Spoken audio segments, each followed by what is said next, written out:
Hey everybody, I'm John Lindsey and I'm here today in the Bama-Q test studio with Mr. Hotty Toddy himself, Ronald Burns, and we're here today cooking Hassell Cattle Company Ribeye steaks. Ronald, one of the best tasting steaks on the market. What do you think about these Hassell Cattle Company ribeyes you got today? Wow, John, you know, these Hassell Cattle Company ribeyes are just phenomenal. You know, you can look at the richness, you can look at the marbling. Obviously, these are going to be great steaks to eat. Right. But moreover that, these are great competition steaks. Oh yeah. And as you can see, we actually have already pre-trimmed one for a competition steak, but we wanted you to see what, you know, the steak looked like before we trimmed it. All right. Now, let me ask you, I'm going to play devil's advocate just for a minute. What makes this Hassell Cattle Company Wagyu steak better than a regular ribeye steak you get in a grocery store? Well, John, you know, to put it plain and simple, you see the marbling, and when I say marbling, I mean the fat content. Right. You know, all fat's these flakes flavor. of fat. Yeah. So these Wagyu beef, they are really pampered. They're really taken care of, what they eat, how they live, and that brings the quality of that Wagyu up to par. And Mr. Hassell has done an excellent job crossing those Wagyu cows with the Wagyu bulls with Angus cattle and coming up with a great tasting steak. Exactly. Okay, so today we've got one season, we've got one non-season. We wanted everybody to be able to see this one as it was the flakes of fat in here. Now, show us how you trim that steak for a competition trim. I know you've got some toothpicks in. Give us a little bit of rundown on this thing, brother. What we did with this steak is we actually took the fat off the outside, because actually in a competition, this is the area that you want a judge to sample from. Right. So we followed this around the natural contour of the ribeye, leaving enough fat here connecting so that the spinalis doesn't break away and look bad.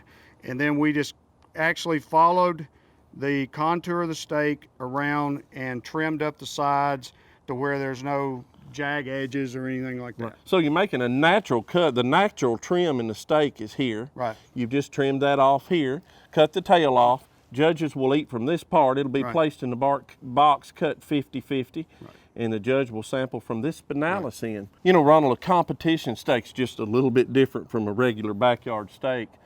When we cook one in the backyard, we're not going to put toothpicks or skewers in it, and we're not going to tie a string around it. But there's a reason that you've done this today with this competition style steak.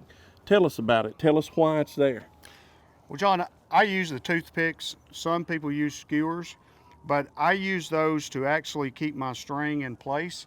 As you can see, the string is in the middle of the steak, and the string actually is to help us keep the form of this steak. And that's the form we want the judge to see when they're actually judging our steak. Now, I put the toothpick strategically for me to know how to mark my steak as far as the grill marks. Right. But the string basically helps keep the steak intact. Right. And you've got both these sides seasoned. Let's talk about that seasoning just a little bit. Of course, we've used the Archicipi combo today. We call it Layerology 101, Ronald. Tell us a little bit about that. Well, John, you know, our lineup of seasonings, and we also have hardened seasoning here today, we're just going to layer those on in layers and try to make sure that we put the proper amount on there not to offend a judge. Right. That's what we're after. We're trying not to offend a judge with our taste. Ronald, let's go through the steps of what you would do on seasoning a steak in competition. We've talked about the Archicipi rubs. We've talked about layerology. Show us what you mean when we talk about Layerology 101. Sure, be glad to. You know, what I really want on this presentation side is I want color. I want good color, and we take the all queued up big red beef, and I actually get just a good coat on there for color. Right. Okay. Looking good. Okay, this is my presentation side, bear in mind, okay? All right, then I'm gonna come back with your steak shake, all queued up. Okay, then I'm gonna come back with the Hotty Toddy Climax.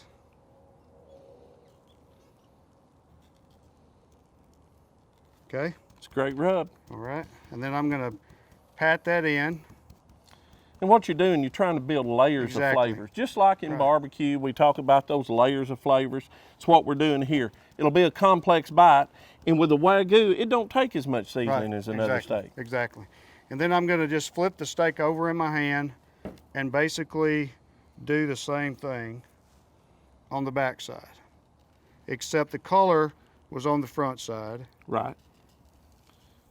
So on the back side, you're looking to give the judge the perfect bite. Exactly. That's the flavor side we're talking about. That's what we're after. That's what we're after. Looking good, brother. Okay. And then I'm going to go with my a little bovine bovine. delight. Just a light dusting of that. Of course, all these rubs are available online.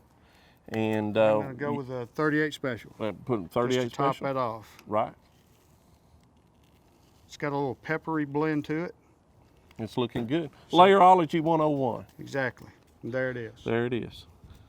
So we've got these steaks seasoned, and man, they look really good, man. That's going to be a great presentation. So they're seasoned and ready to go. Now, we've let this set for just a period of time. We've just seasoned this one. How long would you let this set if you were cooking at a competition or at home? Well, you know, typically, John, I'd want this to set at least 45 minutes to an hour. Any more than that, the salt content is going to absorb more into the steak. Right. So I like to let one sit about 45 minutes. About 45 minutes sounds good to me. I run about 45 minutes, 50 minutes on them, just like you do. Now, when you go to the grill with this, which we're getting ready to go to the grill on this, what kind of temperature are you going to start cooking at? I'm talking about grill temp here. Yeah. Well, on my grill grates, I'm looking at around 550.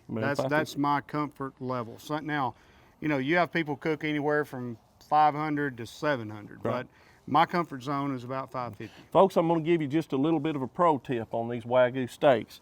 Because of the high fat content in these things, you have to cook just a little bit lower. Yep. So that's why you're saying 550. Yep. A lot of times you like to cook that 600 and hit, but we don't want to char this steak. That's right. And so especially if you're cooking for an SCA judge or you're cooking for the judge at your home, that's right. You don't want a charred piece when they go to eat it. So we're going to get it a little bit lower today and get it on the grill. Right. So we got the fire ready. Everything's looking good. Once we do that, how long will it take this steak to cook? Well, John, I'm thinking it's going to take around 20 minutes, somewhere 20 in minutes. that vicinity. 15 to 20 minutes. Yeah. You'll get grill marks on both sides. Still need a little bit of time cooking, so you're going to move it over on the cool side. You've got a 2-zone fire set up right over here in your grill. That way, if you set the 2-zone fire up, it's a little bit more manageable for you. Won't get away from you.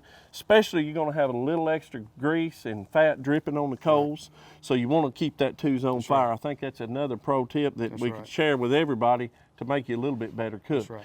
Okay, Ronald, it's time to transition to the grill time. Cooking time, brother. Cooking time.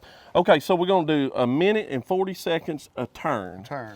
All right, let's get her on there, brother. I'm going to let you cook this steak. They don't call you Mr. Hotty Toddy for nothing. Okay. Let's go with it, brother. You ready to roll? Ready to roll. All right. Placing the steak on here to make my grill marks. And you're going to put a grill weight right on top to get those beautiful grill marks on there. And I started the timer. I don't get to keep time for folks that often, so that's a pretty neat deal. So the grill's on now. Do you put any wood in here with this charcoal? Or? I don't use any wood when I'm cooking steak, obviously, for several reasons.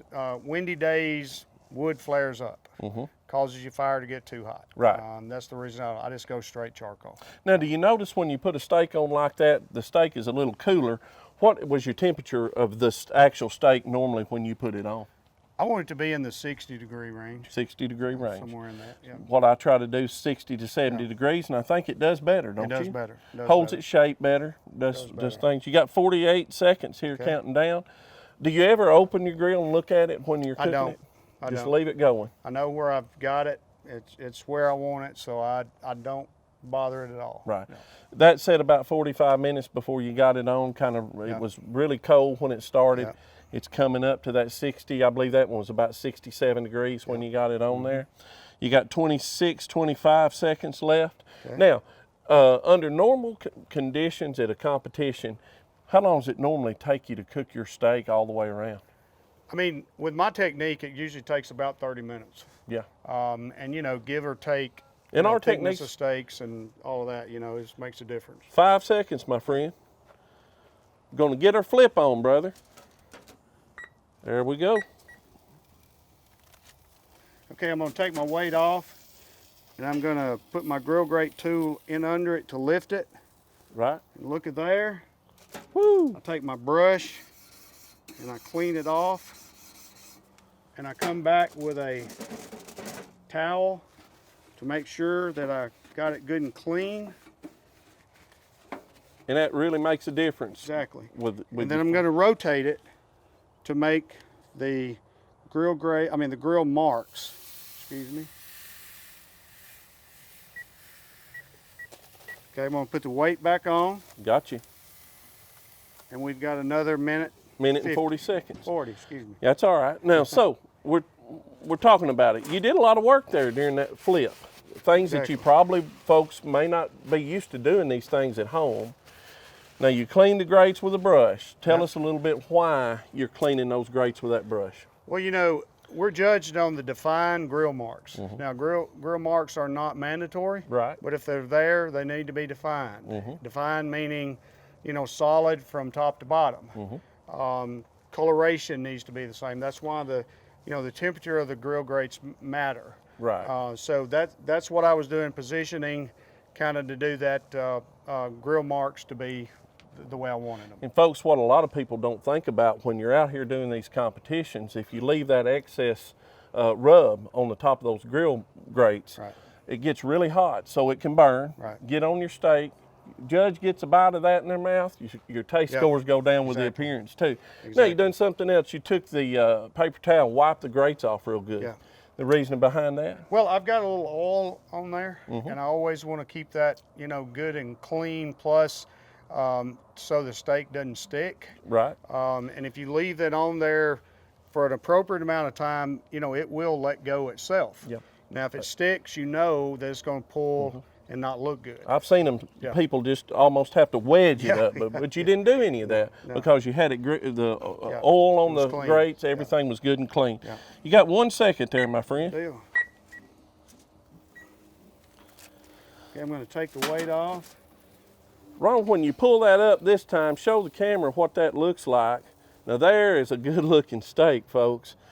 Hassell Cattle Company Wagyu Ribeye. So we're gonna get this on the other side, grill marks the same way, and when we do, we're gonna come back and we're gonna show you how to probe this steak and bring it to the right temperature where you hit it the same way every time. It's gonna be great.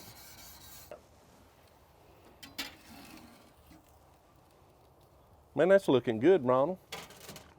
Great looking steak, beautiful steak. So you're gonna have to tell us, you're cooking on a pan, my friend. What in the world? They call you the pan man, right?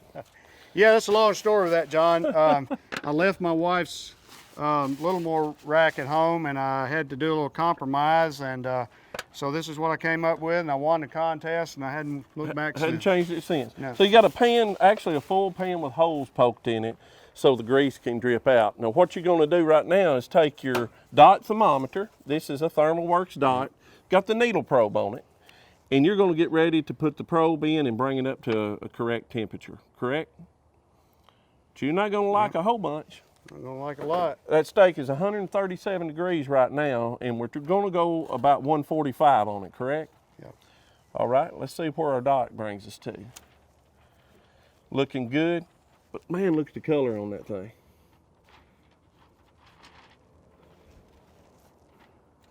That's close enough. That's close. What you think? All right. All right. Here We're we going go. back to the grill with it. Put the hottie toddy on it, my friend. I like to put my weight back on top of the steak. Right. For about 2 minutes. Yep. Kind of keeps it down, keeps it from bowing up under that. Yep. We're gonna bring this steak up to the right temperature, which we're gonna try on these Wagyus. They're cut about 1/8 inch to 145 degrees, somewhere in that range. Yep. And then we're gonna cut the steak and try it, Ron. Yep, we are. It's gonna be good. It's gonna be great. We'll show you. Good. Okay, John, steak's ready. We're pulling it off. Looking good, brother. All right, so you got it up. You're gonna let it come on up to about 145 degrees. Yep. And boy, I'm gonna clean my grill where it'll be ready to go again. How's that? that's looking good. And normally the competition, you're gonna do a test steak first. And once you get your test steak done, you kind of know what your turn-in steak's gonna look like. The doneness, the texture, the taste, all that. Now you're climbing up just a little bit. You just got about one more degree here for it to click off. Now, in just a minute, you're gonna take all the skewers out, all the toothpicks. If you leave anything, a fraction of the string, anything like that, you can get DQ'd. So you're gonna double check that. Yeah, you know, one of the things about the toothpicks or skewers, make sure that you either write it down or you know exactly how many you use every time. Yeah. The string, you know, every competition almost someone is DQ'd because of a string or a toothpick. Take nothing for granted when everything's on the line. Okay, you got one more degree? Yep. Is it gonna make We're it, good. bro? I think it is. All right. When it does, we're gonna pull it We're gonna pull it. and we're gonna try it. We're gonna give it a shot. There it good. is. All right, 145, Hassell Cattle Company Wagyu Ribeye Steaks. Man, that thing looks good. You put the mojo on that with the, And that's looking good. the color looks Color is outstanding. outstanding. Grill marks look good. I'd give it a 50. Thank you. I'd appreciate that. I'd like a 50, Well, that's for sure. What I'm looking forward to is seeing what kind of 50 kind we of can give 50 you in we the can get in taste the of taste it. score, Yeah, that's I'm right. ready to taste this one. All right, so Well, the string's been a little cantankerous, but that's okay. your pan done a great job. Well, great job, didn't it? Yes, sir. Okay. So there's what it looks like. Man, looking good. Okay, so you're gonna put it in there in a box like if this was your box. You'd lay it in this way and you're gonna cut it 50-50, correct? Yep. I'm gonna cut it 50-50. Give her a slice. You're gonna cut it on the bias. Looking good. Woo! There it is. Looking good. Medium. Sunlight gets it washed out a little bit it out does here get in the washed out sunlight, a little but bit, yeah. that looks to be a perfect But medium. here's what we want to do, right? That's right. We're gonna cut into this Hassell Cattle Company Wagyu Ribeye Spinalis That's right. and That's see what it's like. Look at there. the king of the steaks right It there. is. So a judge takes a bite about the size of your thumbnail, and when you do so, you know, a lot of people try to judge their steaks by taking a huge bite. Right. The judge only takes just a bite about the size of your thumbnail. Something about that right there. You ready? Let's try it. Let's try. Melt in your mouth. Wow. Absolutely. Wow. They don't call you Mr. Hotty Toddy for Wow. nothing, I guarantee you. That's Wow. great. You That's didn't great. over-season this steak. Nope.